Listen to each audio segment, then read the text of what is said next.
Rian. Nandito na po yung YMC mo. Sila, ano? Kuya Maklibay mo. Nandito na, si Maklibay. Ats. Hindi ako bali, di ba? Ats. Isa.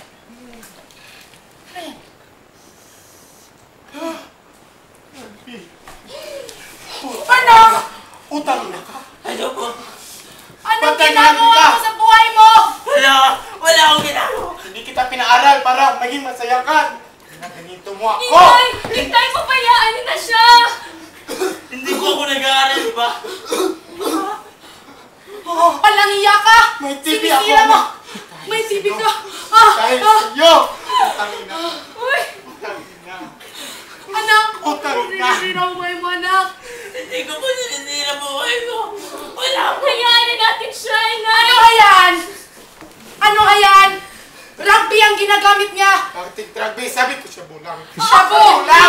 Hindi tayo poor! Hindi tayo poor! Inay-ship ako! Sorry! Ako'y Salita ka naman. Magsalita ka! Hindi po. Wala po akong pambili ng shabu. Bakit ang tagal dumating? Ang tagal dumating! Sino yan? Sino? Ano yan? Nag-rugby! Rugby!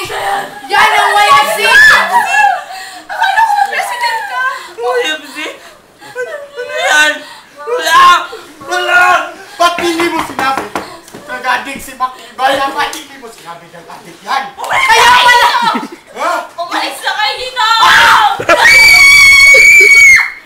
Okay! akong nakikita. Kaya pala tumataba si Maklibay! Hindi tumuldo. Nagmamariwana! Hindi tumuldo. Multo ka!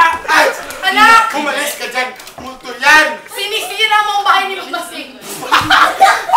Bakit sinusinira ang bahay niya? Sabi ko, ayaw lang mong sirain. Tatakwin tayo ni Mamasing! Mabait siya sa atin. Ikaw masama. Sino ka? Sino ka? Siya ang girlfriend ko! Oh my God. Ito ba epekto ng rugby? Sinisira mo ang bahay!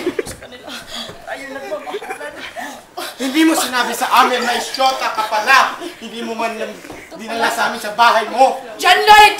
Ano? Ellie! Akala ko ba ako si Sam? Ako! Mayari na bahay ito! Mamasing! At mga kaibigan, ito po ang mukha ng isang mental hospital. Maraming salamat po. Nice.